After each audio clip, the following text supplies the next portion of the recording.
बिस्मिल्लाहिर्रहमानिर्रहीम। आज हम कैलकुलस की 12.5 एक्सरसाइज करेंगे। तो एक्सरसाइज करने से पहले ये कुछ चीज़ें हैं जो मैं आपको यहाँ पर बता देना चाहूँगी कि लाइन, क्योंकि एक्सरसाइज में भी यही चीज़ें उन्होंने पूछनी है, तो इसको हम पहले अच्छे से पढ़ लें, दैन फिर क्वेश्चन सॉल्व करने में आसानी हो जाएगी। तो हमने इस एक्सरसाइज में लाइंस और प्लेन्स की इक्वेशन पढ़नी है स्पेस में। तो हमारे पास जो पहली दो यहाँ पर स्टेटमेंट्स लिखी हुई हैं ऊपर, तो इन दोनों स्टेटमेंट में बताया गया है कि हम लाइंस की इक्वेशन कैसे फाइंड आउट कर सकते हैं। यानी कि कुछ स्पेसिफिक चीज़ें हमें गिवन होंगी तो उसको यूज़ करते हुए हम स्पेस में लाइन की इक्वेशन फाइंड आउट कर सकते हैं। जैसे आपकी इक्वेशन नंबर जो स्टेटमेंट नंबर 1 है उसमें आपको दिया गया है equation of a line passing through a point and parallel to a given vector. यानी कि एक ऐसी इक्वेशन की लाइन फाइंड आउट करनी है, एक ऐसी लाइन की इक्वेशन फाइंड आउट करनी है जो कि एक पॉइंट से पास कर रही है और एक वेक्टर के पैरेलल है। यानी कि ये दो कंडीशंस उसमें दी हुई हैं उसने, कि वो एक पॉइंट से पास कर रही है और दूसरी बात क्या कही हुई है कि वो किसी एक वेक्टर के पैरेलल है। ठीक है। और जो दूसरी स्टेटमेंट है उसमें कहा हुआ है कि आपने लाइन की इक्वेशन फाइंड आउट करनी है जो कि पास कर रही है दो पॉइंट से। ठीक है।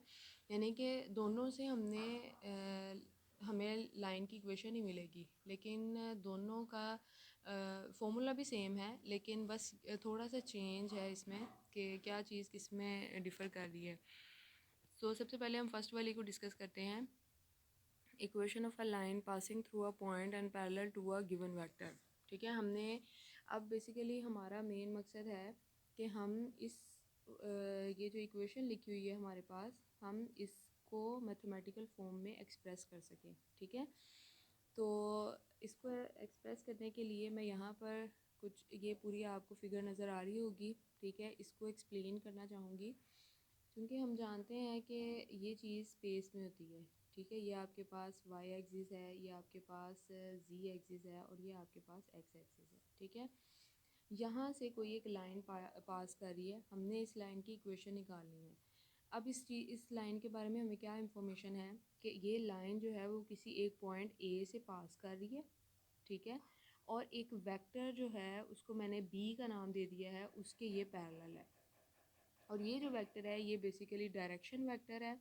ये इसको हमने डायरेक्शन वेक्टर क्यों कहा है, क्योंकि ये इस वेक्टर की डायरेक्शन को, इस लाइन की डायरेक्शन को शो कर रहा है, तो इसलिए ये एक डायरेक्शन वेक्टर है। ठीक है। तो नेक्स्ट हमारे पास है, ये इसका डायरेक्शन वेक्टर है।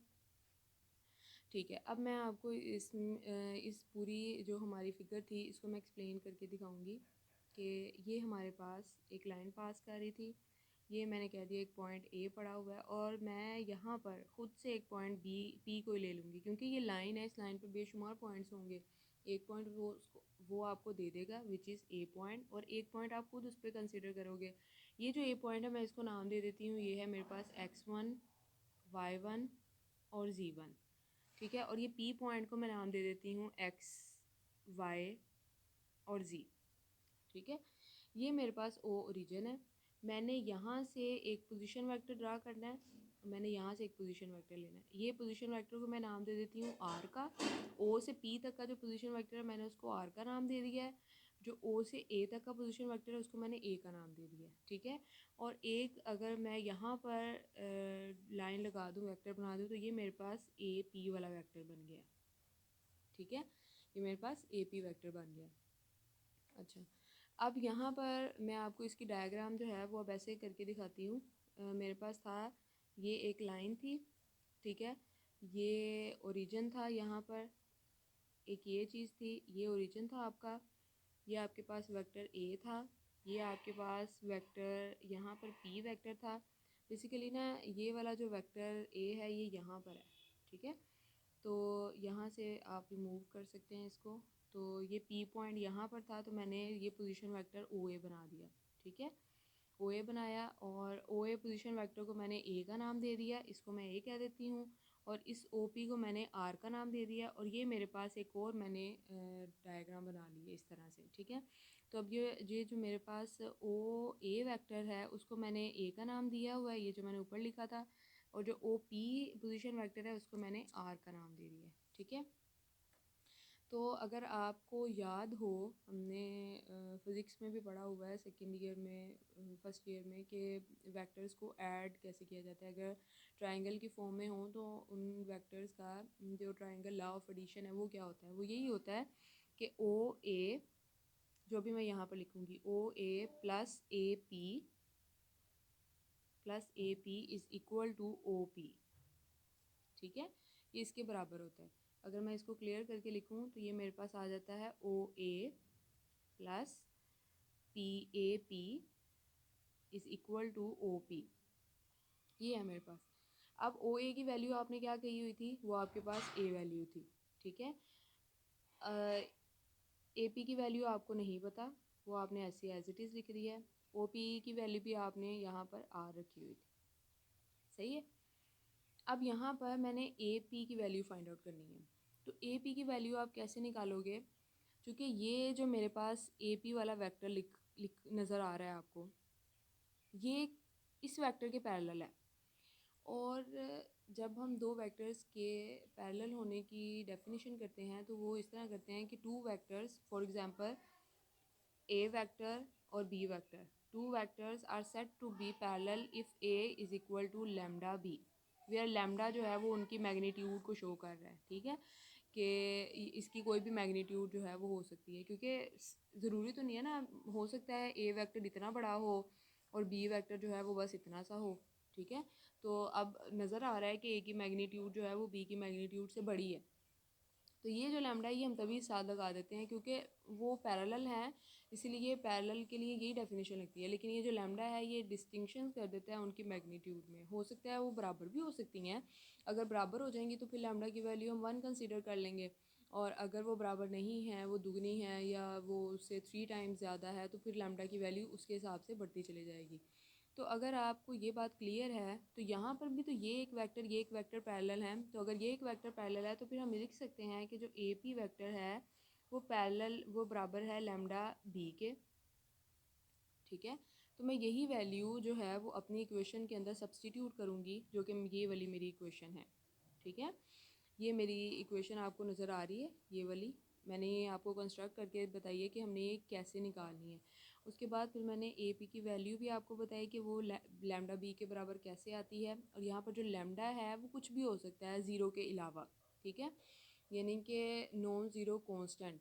ठीक है, वो नेगेटिव भी हो सकता है, वो पॉजिटिव भी हो सकता है। ठीक है, तो हम जब इसकी वैल्यू सब्सटीट्यूट करेंगे तो ये मेरे पास एक इक्वेशन बन जाती है। और ये जो मेरे पास इक्वेशन बनी है ये बेसिकली वेक्टर फॉर्म, ये जो मेरे पास इक्वेशन अब यहाँ पर आई है ये मेरे पास वेक्टर फॉर्म आई है लाइन की इन स्पेस में। ठीक है, तो ये एक ऐसी लाइन है जो कि एक पॉइंट से पास कर रही है और एक वेक्टर बी के पैरेलल है।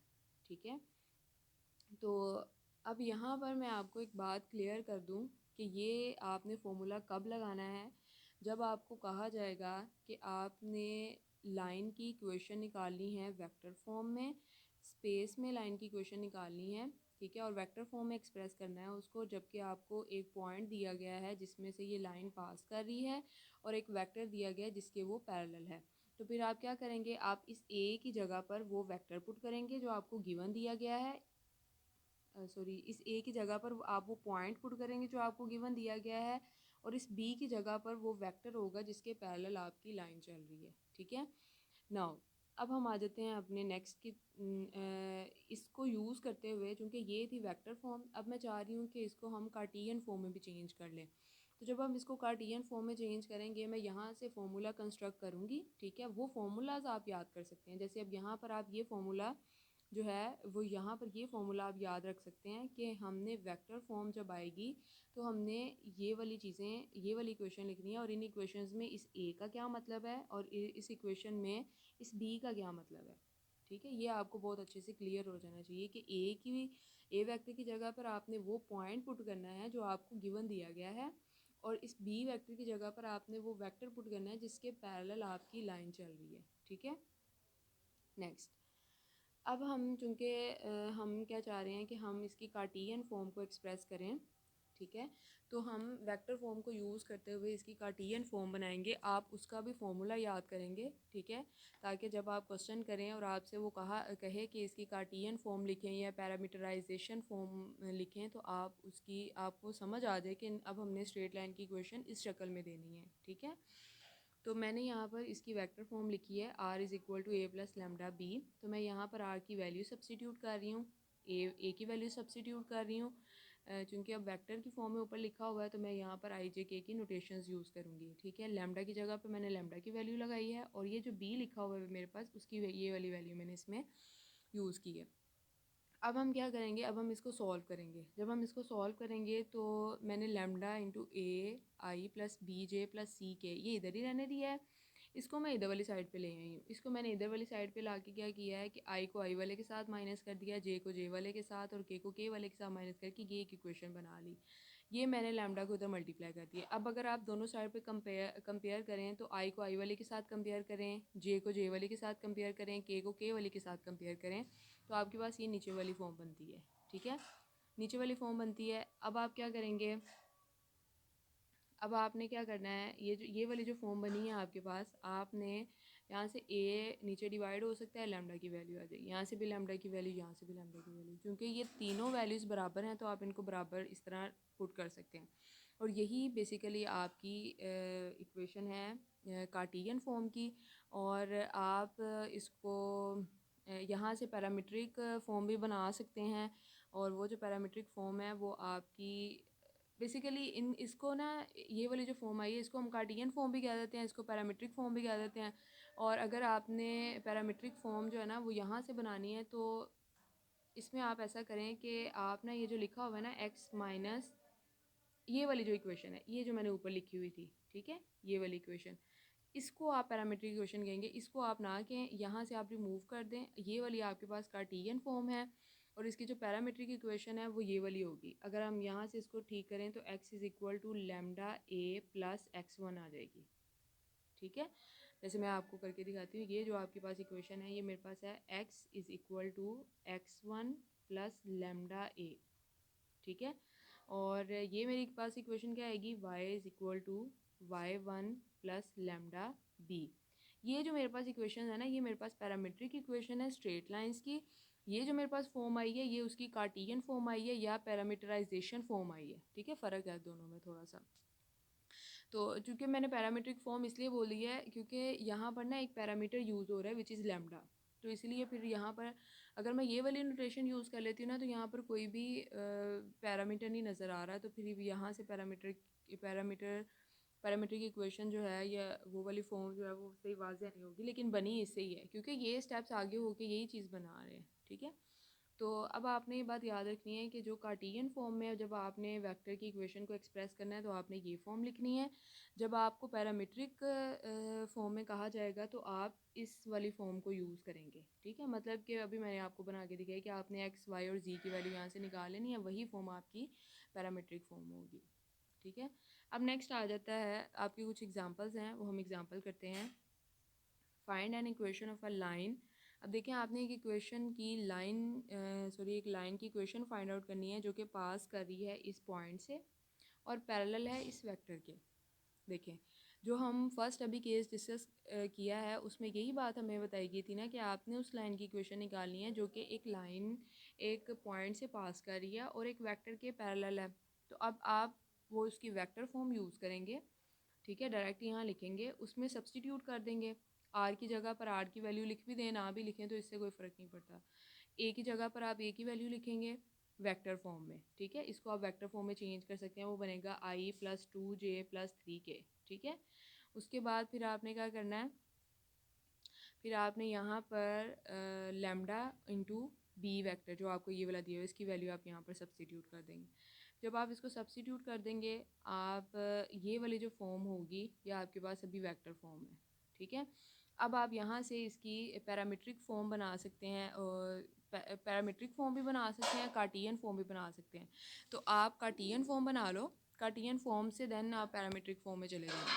तो यहाँ से जो मैं कार्टियन फॉर्म बनाऊँगी वो कैसे बनेगी, वो कार्टियन फॉर्म का मैंने फॉर्मूला लिखा है यहाँ पे, वो क्या मेरे पास आया है x माइनस 1 ओवर ए की जगह पर क्या लिखूँगी मैं 2, क्योंकि ए मेरे पास ये यहाँ मैं आपको दिखा दूँ,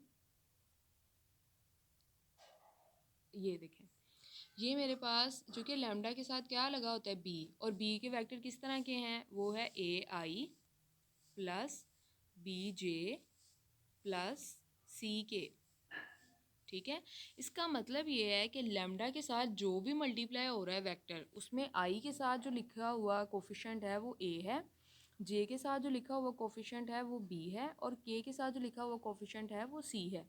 तो जब हम कार्टियन फॉर्म में ए बी सी यूज़ करेंगे तो आपके माइंड में ये बात फ़ौरन आ जानी चाहिए कि ये ए बी सी बेसिकली हम उस वेक्टर के कंपोनेंट्स हैं जो आपने जो वेक्टर आपकी लाइन के पैरेलल था, ठीक है, और वो वेक्टर बी वेक्टर होता है और वो लैम्डा के साथ ही लगता है। तो आपने वो वेक्टर की, चूँकि आपको यहाँ पर दिया गया है, तो आपको यहाँ से ए और बी और सी निकालना बहुत आसान है।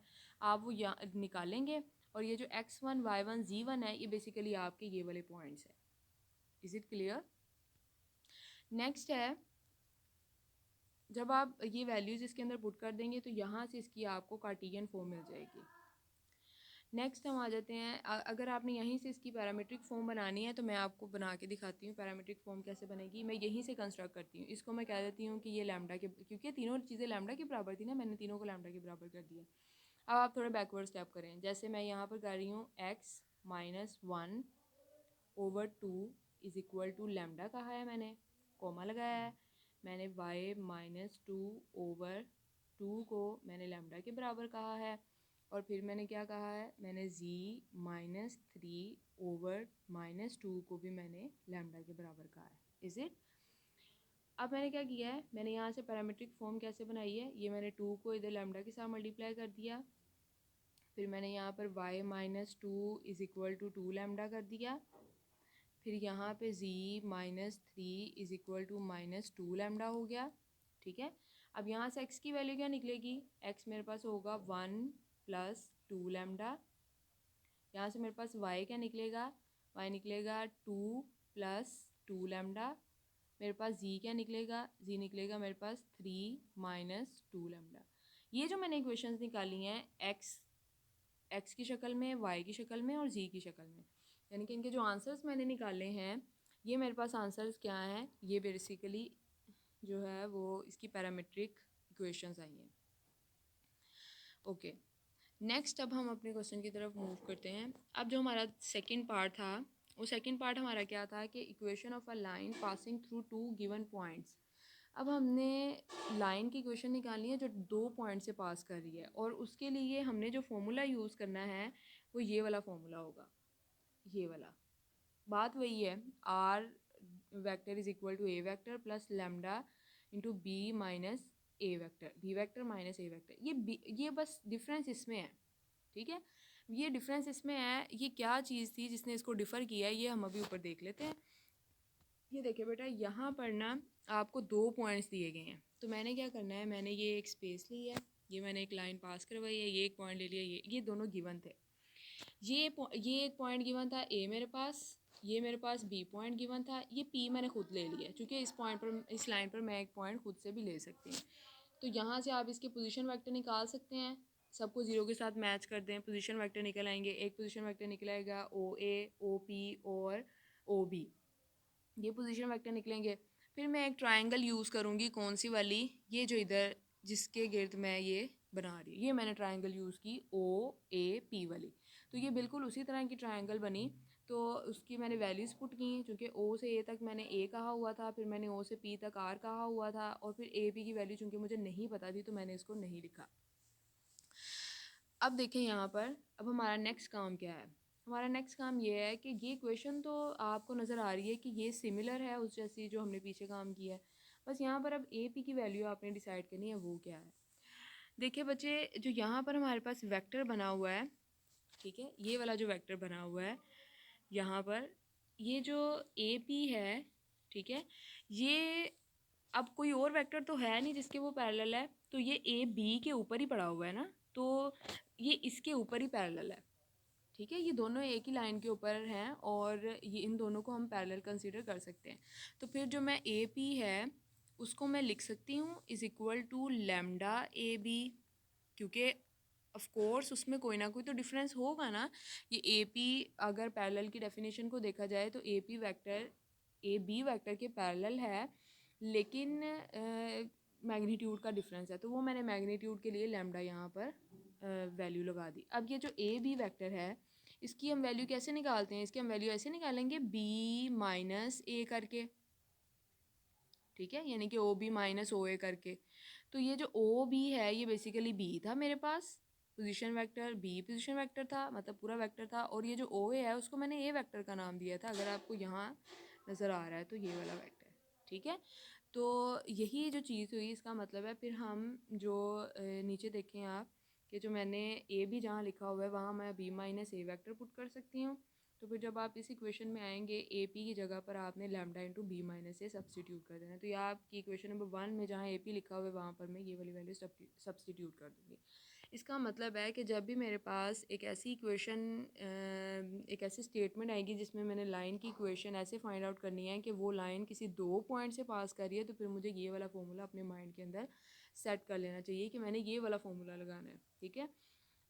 ये इसकी जो मैंने आपको थ्योरी बताई है थोड़ी सी, ये बस इसलिए था कि आप इसको बहुत अच्छे से अपने माइंड में सेट कर सकें कि ये इक्वेशंस कहाँ से बनी हैं और हम क्यों इन इक्वेशंस को यूज़ कर रहे हैं, और इन इक्वेशंस को यूज़ करते हुए हम अपने टारगेट की तरफ कैसे पहुँचे हैं, ठीक है। तो अब हम इसकी कार्टियन फॉर्म भी देख लेते हैं। इसकी जो कार्टियन फॉर्म है वो बिल्कुल ऐसे ही है जैसे उसकी निकाली है, मैंने इसमें भी वैल्यू सब्सटीट्यूट की हैं, इसी से ही मैंने वो वैल्यू निकाली है।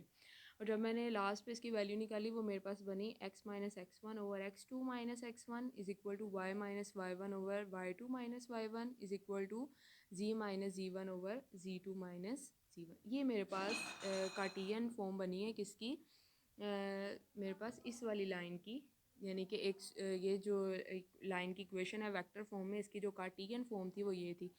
हाँ, पेपर में ऐसा हो सकता है कि कभी आपको कार्टियन फॉर्म दी जाए तो आपको कहा जाए इसकी वेक्टर फॉर्म फाइंड आउट करें लाइन इस इक्वेशन की, तो कभी आपको ये भी कहा जा सकता है कि आपको वेक्टर फॉर्म दी गई है तो आप इसकी कार्टियन फॉर्म निकालें या फिर इसकी कभी पैरामीट्रिक फॉर्म निकालें, ठीक है। इसके कुछ क्वेश्चंस हैं।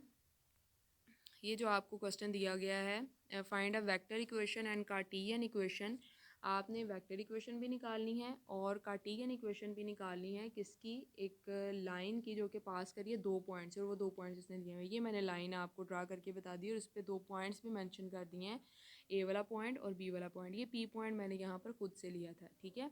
तो यहाँ से आपके माइंड में फ़ौरन आ जाना चाहिए कि हमने ये वाला फॉर्मूला अप्लाई करना है, ठीक है। आप अब ये वाला फॉर्मूला अप्लाई करेंगे, आप इसमें वो सारी, अब आर की जगह आर ही बेशक लिखा रहने दें, इसकी जगह पर भी एक्स आई प्लस वाई जे प्लस जी के पुट कर सकते हैं। ए की जगह पर आपने ये वाला वेक्टर पुट करना है माइनस टू आई प्लस ज़ीरो जे प्लस थ्री के, और लैम्डा की जगह पर लैम्डा, और बी की जगह पर आपका ये वाला वेक्टर होगा, माइनस ए की जगह पर अगेन ये वाला वेक्टर होगा। आप इसको सॉल्व करोगे तो ये बनता है आपके पास। तो ये जो फॉर्म बन गई ये आपकी वेक्टर फॉर्म बन गई। अब इसी को यूज़ करके आप अपनी कौन सी फॉर्म निकालोगे, आप अपनी कार्टियन फॉर्म निकालोगे, ठीक है। अब वो कार्टियन फॉर्म मेरे पास कौन सी है, वो मेरे पास जो अभी मैंने आपको फॉर्मूला बताया वो ये है, ठीक है। तो आप x की जगह पर x रहने दोगे, x1 चूँकि आपने वो a पॉइंट को x1 x2 x1 y1 z1 कहा हुआ है, और जो b वाला पॉइंट है उसको आपने x2 y2 z2 कहा हुआ है, तो वो पॉइंट्स आपने इसकी जगह पे सब्सटीट्यूट करने हैं और लास्ट पे जो इक्वेशन बनेगी वो इसकी कार्टियन फॉर्म बन जाएगी, ठीक है। आप देन आप इसकी फिर पैरामीट्रिक फॉर्म भी बना सकते हैं, ठीक है, जैसे आपको मैंने पीछे वाले में करके दिखाया है, ठीक है। वो आप, क्योंकि उसमें पैरामीट्रिक में किसी लैम्डा का इन्वॉल्व होना ज़रूरी है, तो फिर आप चूँकि इसको कह दें, जैसे अब मेरे पास ये है, इसको मैं लैम्डा के बराबर कह दूँगी, तो इसको मैं पैरामीटर में कैसे चेंज करके दिखाती हूँ आपको, ये देखो ये बन जाएगा x plus two is equal to six lambda, और यहाँ से x किसके बराबर आ जाएगा minus two plus six lambda. इसी तरह आप बाकियों को भी चेंज कर सकते हैं, ठीक है जी। तो यहाँ तक ये एक और कर लेते हैं। If a Cartesian form is given, अगर कार्टियन फॉर्म आपको दी गई है और आपने उसकी फाइंड करनी है वेक्टर फॉर्म, ये आपको कार्टियन फॉर्म दी गई है, आपने इस यहाँ से वेक्टर फॉर्म बनानी है। अब आपके माइंड में आ जाए कि वेक्टर फॉर्म बनाने के लिए आपके माइंड में वेक्टर फॉर्म का फॉर्मूला आ गया a r is equal to a plus lambda b. अब आपको ए भी चाहिए, आपको बी भी चाहिए। ए क्या होता है, ए वो होता है ना x1 y1 z1, तो ये जो x के साथ लगा हुआ है ये बेसिकली आपका x1 है पॉजिटिव वाला, ठीक है, क्योंकि माइनस का साइन तो उसमें आना ही है ना, ये फॉर्मूले का है। तो 2 है और 1 है, ये बेसिकली आपका ए वेक्टर है, यानी कि आपके पास आ जाएगा 4i प्लस 2j प्लस के, ये आपका ए वेक्टर है। अब बी वेक्टर क्या होता है, मैंने आपको बताया था कि बी वेक्टर जो है वो ए बी सी की शक्ल में होता है और वो डिवीजन में लिखा होता है। अगर आप अपने इस फॉर्मूले को इसकी जनरल फॉर्मूले के साथ कंपेयर करें तो आपको ए बी सी की वैल्यू x1 y1 और z1 की वैल्यू जो है वो बहुत आसानी से मिल जाएंगी और आप इनमें पुट कर सकते हैं फिर वो वैल्यूज़, ठीक है। जब आप इनमें पुट कर लोगे आपके पास क्या आ जाएगा, आपके पास इसकी जो है वो कार्टियन वेक्टर फॉर्म आ जाएगी, जो कि यहाँ पर इस फॉर्म में आएगा, ठीक है। तो नेक्स्ट हम और फॉर्मूलाज करेंगे, वो आज के लिए जो है वो बस इतना है, इसको पढ़ लीजिएगा, कोई प्रॉब्लम हो तो मुझसे डिस्कस कर लीजिएगा।